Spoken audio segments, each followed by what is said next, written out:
이 문재인 정권은 그동안의 행보나 또 정권의 구성 인사만 보더라도 예.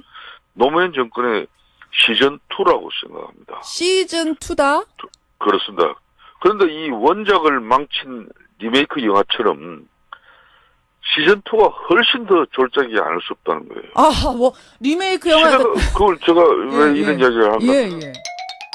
인사청문회가 어제 진통 끝에 김선수, 노정희, 이동원 대법관 후보자의 청문 보고서 채택을 했습니다. 다만 김선수 후보자의 경우에는 한국당 소속 청문위원들의 반발로 시간이 좀 미뤄지다가 결국은 퇴장을 해버렸어요. 이 때문에 반쪽 채택으로 간신히 청문회 문턱을 넘었는데요. 청와대가 야당 인사를 장관으로 임명해서 협치내각을 구성할 수도 있다. 이런 얘기까지 나오는 마당이지만 어제 그 장면들 보면서 이거 협치내각 꾸리는 일 만만치 않겠다. 되겠는가? 이런 의문들 품습니다. 자유한국당 김성태 원내대표 오늘 첫 순서로 만나보죠. 김성태 원내대표 연결됐나요? 예, 원내대표님. 예, 안녕하세요. 안녕하세요. 김성태입니다. 어제 전원 퇴장하셨어요. 어디 전원 퇴장이에요? 국회 본회의는 전원 퇴장하지 않았고요. 아니, 퇴장하신 가운데 인사청문 보고서 채택된 거, 그거 말씀드리는 겁니다. 그렇죠. 예. 인사청문 보고서가 대법관 청문회장에서 예. 민주당의 일방적인 강행 처리로 합의 처리가 아닌 강행 처리로 사실상 자유한국당은 이제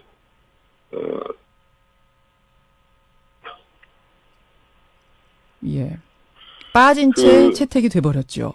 인사청문 보고서. 저는 그거 보면서 후반기 국회도 이렇게 해가지고는 갈등이 만만치 않겠구나. 이런 좀 걱정이 들더라고요. 그렇습니다. 이 미국에서 판사는 이제 저지로 부르지만은 대법관은 저스티스로 이렇게 칭하잖아요. 그 말인즉슨 정의를 선언하는 최종 판단자로서 대법관 그 자체가 한 점에 흠도 없어야 한다는 것이거든요. 예. 우리나라도 마찬가지입니다. 사법부 최고기관인 대법원은 민주주의와 법 질서를 지키는 최후의 보루예요. 예. 그렇기 때문에 대법관은 그 누구보다 높은 도덕성을 요구하는 건데 20개가 넘는 국회 인사청문 대상 중에 대법관 후보자의 인사청문 통과율이 제일 높거든요. 역대 대법관 후보 중에 낙마한 사람도 단 한 사람밖에 없어요. 그만큼 대법관에게는 누구보다도 높은 도덕성과 자질이 요구되는 만큼 그동안 실질적으로 훌륭한 후보자들이 추천됐기 때문이에요. 그런데 이번에 김선수 후보자 같은 경우는 다른 문제는 차치하고라도 도덕성 측면에서는 사실상 낙제 수준이에요. 낙제 수준이었다? 그럼요. 공기업 낙하산 경력, 다운계약서 작성, 논문 표절 의혹, 이 부적합한 사유가 차고 넘쳤어요. 역대 유일한 낙마자인 김배나 대법관 후보가 있었습니다. 그 후보자 같은 경우도 위장전입 다운계약서로 이렇게 작성으로 낙마시킨 거예요. 그런 민주당이 이번엔 해도 너무했어요. 더군다나 중요한 것은 김선수 이제 대법관은 문재인 대통령 청와대 시절에 바로 밑에 직속 비서였어요. 정치적 편향성 이것들 상권 분립에 직속 비서였던 사람을 어긋난다. 상권이 분립된 대한민국에서 아무리 대통령이 사법부를 갖다 이 소나기에 짚고 싶지만은 자기 직속 비서였던 사람을 대법관으로 이렇게 임명하는 그런 나라가 어디 있습니까? 이건 잘못된 거죠. 한국당의 우려의 지점 지금 알겠습니다. 이제 그런 것들로 인해서 도저히 우리는 찬성할 수가 없었다 이 말씀이신데, 근데 이제 김선수 후보자에 대해서는 그 우려를 뛰어넘는 강점들을 얘기하더라고요. 최대 강점은 이제 다양성 측면인데, 이부 지금 재판 거래 의혹 때문에 대법원이 시끄럽지 않습니까? 근데 그동안 이루어져 온 그들만의 카르텔을 깨는 그런 계기가 될 수 있다. 이분이 사법고시 수석 합격하고도 판검사의 길이 아닌 인권 변호사, 노동자들을 위한 길을 쭉 걸어왔다는 점이라든지 기존에 그런 길을 걸어오지 않았던 분으로서의 어떤 역할이 있지 않겠냐. 새로운 물결이 좀 필요하다. 이런 거 아니겠습니까? 그렇습니다. 지금 좋은 말씀이시고 맞습니다. 사람이 이렇게 공직자로서 흠결 없는 공직자면 얼마나 좋겠습니까? 더군다나 가장 수준 높은 도덕성을 요구하는 그런 대법관 후보로서는 그런 사람 찾기 정말 어려워요. 예, 예. 뭐 그런 측면에서 김선수 이 대법관 후보자 같은 경우도 늘 사회적 약자들을 위해서 대변하고자 했던 그런 진정성 있는 노력에 대해서는 인정합니다. 예. 그렇다고 해가지고 이 대법관은 최후의 보루인데 사법부에 이 정치성이라든지 편향성을 가지고 있으면 그 대법원의 판단과 결정 자체를 갖다가 사실상 신뢰하지 않아요. 그런 측면에서 더 큰 문제와 우려라는 거죠. 자, 알겠습니다. 그런 이유로 이제 자유한국당은 도저히 찬성할 수가 없었다. 하지만 인사청문 보고서는 채택이 됐습니다. 이분들 될 겁니다. 그렇죠. 민주당의 뭐 일방적인 입장으로 채택은 되었죠. 그래서 저는 이제 제가 지금 여쭙고 싶은 건 뭐냐면 사실 지난 월요일에 청와대가 야당한테 협치 내각 제안했잖아요. 야당에 장관 자리 주는 것도 검토할 수 있다. 예. 여기에 대해서 어떻게 생각하시는가? 좀 협치의 앞날을 예상해보고 싶어요. 이 청와대가 장관 몇 자리 내어주고 협치 생생되기를 원하는 그 자체가 어떻게 보면 야당을 무시하는 처사예요. 무시하는 거라고까지. 아니 장관 자리를 준다는 거는 배려 아닌가요? 제가 이 이야기를 좀 예를 들게요. 예. 노무현 대통령 당시 시절에 이 대연정을 제안할 당시는 당시 노무현 대통령도 지지율이 폭락하고 또 집권당이 재보선에서 참패를 거듭하는 그런 시절이었습니다. 그렇죠. 예, 예.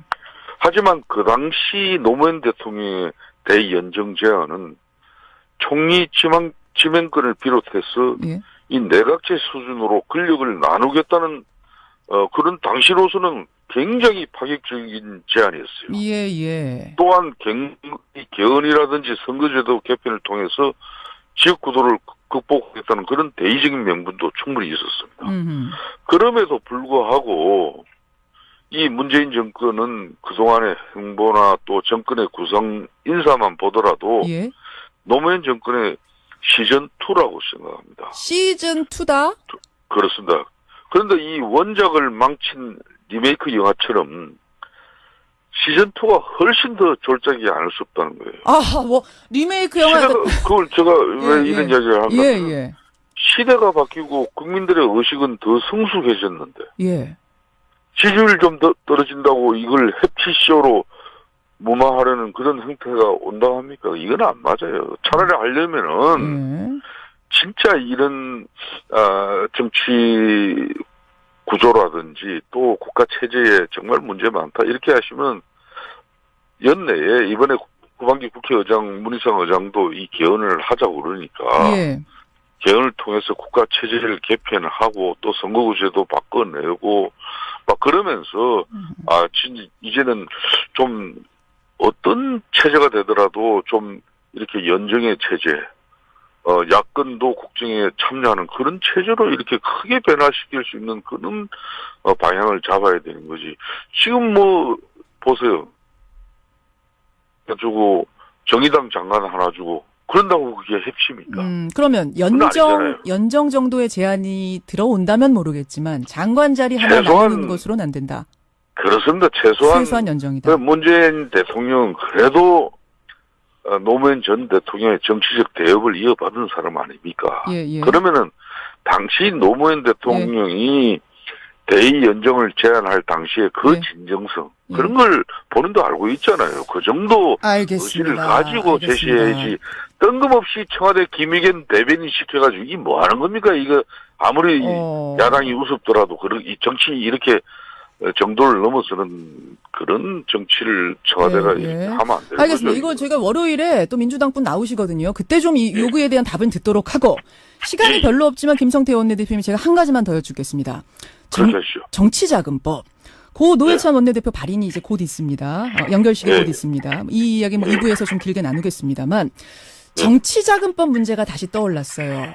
지금 이대로의 정치자금법이면 정치 신인이나 돈 없는 정치인들은 참 정치하기 어렵다. 이거 손을 좀 봐야 되지 않겠는가라는 의견 어떻게 생각하세요? 저는 뭐 대체적으로 인정은 합니다만은 이 정치자금법 개정이라는 것이 지금 현역들 같은 경우는 사실상 이제 이 정치 자금을 이제 받을 수가 있지 않습니까? 현역 한 해 예. 1억 5천. 예. 예, 선거가 있을 때는 3억까지 3억. 받을 수 있지만은 그렇죠.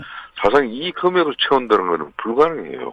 아, 제1야당의 예, 원내대표인 저 같은 경우도 올해 지금 정치자금 들어온 게 예. 실적으로 4천만 원이 채 안 됩니다. 아니, 4천만 원 받으셨어요? 원내대표신데? 그래. 제1야당이신데? 그거밖에 안 됩니다. 올해는 6.13 지방선거가 있었기 때문에 예, 예. 이게 이제 연말까지 3억까지 받을 수 있지만은 예. 그 정도로 어려운 거예요, 정치자금은. 그게 김성태 원내대표만 그러신 게 아니라 대부분 다 못 채우세요? 이게 그렇습니다. 이게 야당 같은 경우는 더욱더 어려워요. 그렇습니다. 지금 현재 예, 예. 벌써 올해 절반이 지났지 않습니까? 예, 근데 예.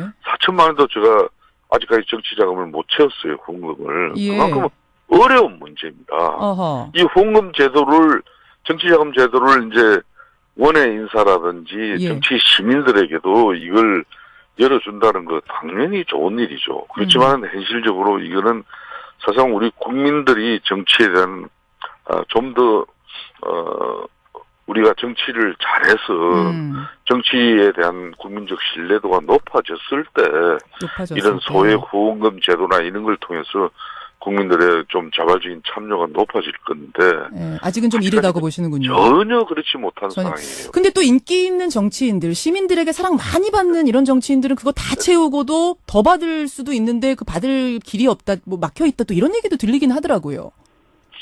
후원금이 또 많이 쏟아지는 경우도 있다. 그렇습니다. 대체로 이제 정의당 같은 경우 예, 예. 특히 노동계라든지 예. 이런 사회적 그래도 소액 후원금 지지자들이 많이 예. 참여하는 편이거든요. 그래서 국회는 항상 정의당 같은 경우가 지금 이제 후원금 이 실적이 가장 높아요. 맞습니다. 예. 예, 그렇습니다. 그렇기 때문에 대중성을 확보하면은 사실상 정치 후원금 문제는 걱정이 없어요. 그런데 정치자금 제도에서 정치 신인이 이걸 모금할 수 있는 제도를 아무리 넓혀 놓는다 하더라도 사실 대중성 없는 이 정치에 하겠다는 신인에게 이렇게 뭐 정치 자금을 가지고 좀 제대로 정치 신인으로서 활동할 수 있는 그런 여건 뒷받침은 사실 쉽지 않습니다. 쉽지 않다. 하여튼 이런 모든 문제점을 저희들이 이번 국회 후반기 정계특위, 그러니까 정치개혁 특위가 구성이 됐거든요. 예, 예. 여기서 이제 논의를 해서 앞으로 정치 신인들, 특히 원외 인사들 같은 경우도 이 정말 정치자금 때문에 엄청난 혹독한 시련과 어려움을 겪죠. 이런 걸 좀 제도적으로 보완하는 그런 방안을 저희들이 적극적으로 강구하겠습니다. 예, 김성태 원내대표님 여기까지 말씀 듣겠습니다. 고맙습니다. 예, 감사합니다. 자유한국당 김성태 원내대표였습니다. 이 문재인 정권은 그동안의 행보나 또 정권의 구성 인사만 보더라도 노무현 정권의 시즌2라고 생각합니다. 시즌2다? 그렇습니다. 그런데 이 원작을 망친 리메이크 영화처럼 시즌2가 훨씬 더 졸작이 않을 수 없다는 거예요. 아, 뭐 리메이크 영화... 그걸 제가 왜 이런 이야기를 한 겁니까? 인사청문회가 어제 진통 끝에 김선수, 노정희, 이동원 대법관 후보자의 청문 보고서 채택을 했습니다. 다만 김선수 후보자의 경우에는 한국당 소속 청문위원들의 반발로 뭐 시간이 좀 미뤄지다가 결국은 퇴장을 해버렸어요. 이 때문에 반쪽 채택으로 간신히 청문회 문턱을 넘었는데요. 청와대가 야당 인사를 장관으로 임명해서 협치내각을 구성할 수도 있다, 뭐 이런 얘기까지 나오는 마당이지만 어제 그 장면들 보면서 야, 이거 협치내각 꾸리는 일 만만치 않겠다. 되겠는가? 이런 의문들 품습니다. 자유한국당 김성태 원내대표 오늘 첫 순서로 만나보죠. 김성태 원내대표 연결됐나요? 예, 원내대표님. 예, 안녕하세요. 안녕하세요. 김성태입니다. 어제 전원 퇴장하셨어요. 어디 전원 퇴장이에요? 국회 본회의는 전원 퇴장하지 않았고요. 아니, 퇴장하신 가운데 인사청문 보고서 채택된 거, 그거 말씀드리는 겁니다. 그렇죠. 예, 예. 인사청문 보고서가 대법관 청문회장에서 민주당의 일방적인 강행 처리로 합의 처리가 아닌 강행 처리로 사실상 자유한국당은 이제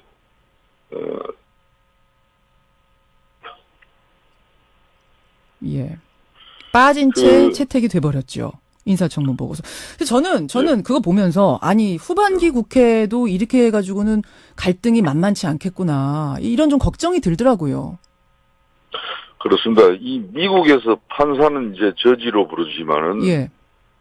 대법관은 저스티스로 이렇게 칭하잖아요. 그 말인즉슨 정의를 선언하는 최종 판단자로서 대법관 그 자체가 한 점에 흠도 없어야 한다는 것이거든요. 예, 예. 우리나라도 마찬가지입니다. 사법부 최고기관인 대법원은 민주주의와 법 질서를 지키는 최후의 보루예요. 예. 그렇기 때문에 대법관은 그 누구보다 높은 도덕성을 요구하는 건데 20개가 넘는 국회 인사청문 대상 중에 대법관 후보자의 인사청문 통과율이 제일 높거든요. 역대 대법관 후보 중에 낙마한 사람도 단 한 사람밖에 없어요. 예. 그만큼 대법관에게는 누구보다도 높은 도덕성과 자질이 요구되는 만큼 그동안 실질적으로 훌륭한 후보자들이 추천됐기 때문이에요. 그런데 예. 이번에 김선수 후보자 같은 경우는 예. 다른 문제는 차치하고라도 도덕성 측면에서는 사실상 낙제 수준이에요. 낙제 수준이었다. 그럼요. 공기업 낙하산 경력, 다운계약서 작성, 논문 표절 의혹, 이 부적합한 사유가 차고 넘쳤어요. 역대 유일한 낙마자인 김배나 대법관 후보가 있었습니다. 예, 예. 그 후보자 같은 경우도 위장전입 다운계약서로 이렇게 작성으로 낙마시킨 거예요. 그런 민주당이 이번엔 해도 너무했어요. 더군다나 중요한 것은 김섬수 유죄 대법관은 문재인 대통령 청와대 시절에 바로 밑에 직속 비서였어요. 예, 정치적 편향성 뭐 이것들 상권 분립에 직속 비서였던 사람을 어긋난다. 상권이 분립된 대한민국에서 아무리 대통령이 사법부를 갖다 이 소나기에 짚고 싶지만은 자기 직속 비서였던 사람을 대법관으로 이렇게 임명하는 그런 나라가 어디 있습니까? 이건 잘못된 거죠. 한국당의 우려의 지점 지금 알겠습니다. 이제 그런 것들로 인해서 도저히 우리는 찬성할 수가 없었다 이 말씀이신데. 그렇습니다. 이제 김선수 후보자에 대해서는 그 우려를 뛰어넘는 강점들을 얘기하더라고요. 최대 강점은 이제 다양성 측면인데. 이부 지금 뭐 재판 거래 의혹 때문에 대법원이 시끄럽지 않습니까? 근데 그동안 이루어져 온 그들만의 카르텔을 깨는 그런 계기가 될 수 있다. 이분이 사법고시 수석 합격하고도 판검사의 길이 아닌 인권 변호사, 노동자들을 위한 길을 쭉 걸어왔다는 점이라든지 기존에 그런 길을 걸어오지 않았던 저 분으로서의 어떤 역할이 있지 않겠냐. 새로운 뭐 물결이 좀 필요하다. 이런 거 아니겠습니까? 그렇습니다. 지금 좋은 말씀이시고 맞습니다. 사람이 이렇게 공직자로서 흠결 없는 공직자면 얼마나 좋겠습니까? 더군다나 가장 수준 높은 도덕성을 요구하는 그런 대법관 후보로서는 그런 사람 찾기 정말 어려워요. 예, 예. 뭐 그런 측면에서 김선수 이 대법관 후보자 같은 경우도 늘 사회적 약자들을 위해서 대변하고자 했던 그런 진정성 있는 노력에 대해서는 인정합니다. 예. 그렇다고 해가지고 이 대법관은 최후의 보루인데 사법부에 이 정치성이라든지 편향성을 가지고 있으면은 그 대법원의 판단과 결정 자체를 갖다가 사실상 신뢰하지 않아요. 그런 측면에서 더 큰 문제와 우려라는 거죠. 자, 알겠습니다. 그런 이유로 이제 자유한국당은 도저히 찬성할 수가 없었다. 하지만 인사청문 보고서는 채택이 됐습니다. 이분들 될 겁니다. 그렇죠. 민주당의 뭐 일방적인 입장으로 채택은 되었죠. 그래서 저는 이제 제가 지금 여쭙고 싶은 건 뭐냐면 사실 지난 월요일에 청와대가 야당한테 협치 내각 제안했잖아요. 야당의 장관 자리 주는 것도 검토할 수 있다. 예. 여기에 대해서 어떻게 생각하시는가? 좀 협치의 앞날을 예상해 보고 싶어요. 이 청와대가 장관 몇 자리 내어주고 협치 싱싱되기를 원하는 그 자체가 어떻게 보면 야당을 무시하는 처사예요. 무시하는 거라고까지. 아니 장관 자리를 준다는 거는 배려 아닌가요? 제가 이 이야기를 좀 예를 들게요. 예. 노무현 대통령 당시 시절에 이 대연정을 제안할 당시는 당시 노무현 대통령도 지지율이 폭락하고 또 집권당이 재보선에서 참패를 거듭하는 그런 시절이었습니다. 그렇죠. 예, 예. 하지만 그 당시 노무현 대통령의 대연정 제안은 총리 지명권을 비롯해서 예. 이 내각제 수준으로 권력을 나누겠다는 그런 당시로서는 굉장히 파격적인 제안이었어요. 예, 예. 또한 개헌이라든지 선거제도 개편을 통해서 지역구도를 극복하겠다는 그런 대의적인 명분도 충분히 있었습니다. 그럼에도 불구하고 이 문재인 정권은 그동안의 행보나 또 정권의 구성 인사만 보더라도 예. 노무현 정권의 시즌2라고 생각합니다. 시즌2다? 그렇습니다. 그런데 이 원작을 망친 리메이크 영화처럼 시즌2가 훨씬 더 졸작이 않을 수 없다는 거예요. 아, 뭐, 리메이크 영화. 그걸 제가 왜 이런 이야기를 하는가. 예, 예. 시대가 바뀌고 국민들의 의식은 더 성숙해졌는데. 예. 지지율 좀 떨어진다고 이걸 해피쇼로 무마하려는 그런 형태가 온당합니까? 이건 안 맞아요. 차라리 하려면은, 진짜 이런, 정치 구조라든지 또 국가 체제에 정말 문제 많다. 이렇게 하시면, 연내에 이번에 후반기 국회의장, 문희상 의장도 이 개헌을 하자고 그러니까, 예. 개헌을 통해서 국가 체제를 개편하고 또 선거구제도 바꿔내고, 막 그러면서, 이제는 좀, 어떤 체제가 되더라도 좀 이렇게 연정의 체제, 야권도 국정에 참여하는 그런 체제로 이렇게 크게 변화시킬 수 있는 그런 방향을 잡아야 되는 거지. 지금 뭐 보세요. 주고 정의당 장관 하나 주고 그런다고 그게 핵심입니까? 그러면 연정 정도의 제안이 들어온다면 모르겠지만 장관 자리 하나 나오는 것으로는 안 된다. 그렇습니다. 최소한 연정이다. 문재인 대통령은 그래도 노무현 전 대통령의 정치적 대업을 이어받은 사람 아닙니까? 예, 예. 그러면은 당시 노무현 대통령이 대의 연정을 제안할 당시에 그 진정성 그런 걸 본인도 알고 있잖아요. 그 정도 의지를 가지고 제시해야지.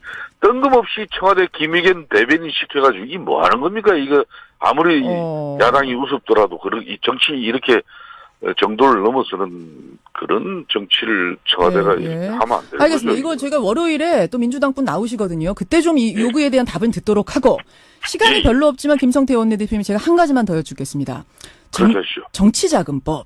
고 노회찬 원내대표 발인이 이제 곧 있습니다. 연결식이 곧 있습니다. 이 이야기 뭐 2부에서 좀 길게 나누겠습니다만 정치자금법 문제가 다시 떠올랐어요.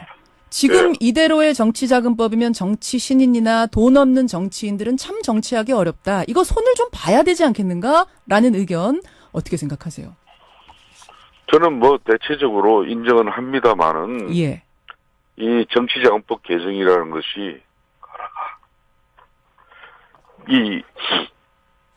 지금 해녀들 같은 경우는 사실상 이제 이 정치자금을 이제 받을 수가 있지 않습니까? 현역 한 해 1억 5천. 예. 예, 선거가 있을 때는 3억까지 받을 수 있지만은 그렇죠. 사실상 이 금액을 채운다는 것은 불가능해요. 제1야당의 원내대표인 저 같은 경우도 올해 지금 정치자금 들어온 게 실적으로 4천만 원이 채 안 됩니다. 아니 4천만 원 받으셨어요? 원내대표신데? 제1야당에서 그거밖에 안 됩니다. 올해는 6.13 지방선거가 있었기 때문에 이게 이제 연말까지 3억까지 받을 수 있지만은 그 정도로 어려운 거예요, 정치자금은. 그게 김성태 원내대표만 그러신 게 아니라 대부분 다 못 채우세요? 이게 그렇습니다. 이게 야당 같은 경우는 더욱더 어려워요. 그렇습니다. 지금 현재 벌써 올해 절반이 지났지 않습니까? 근데 4천만 원도 제가 아직까지 정치자금을 못 채웠어요, 후원금을. 그만큼 어려운 문제입니다.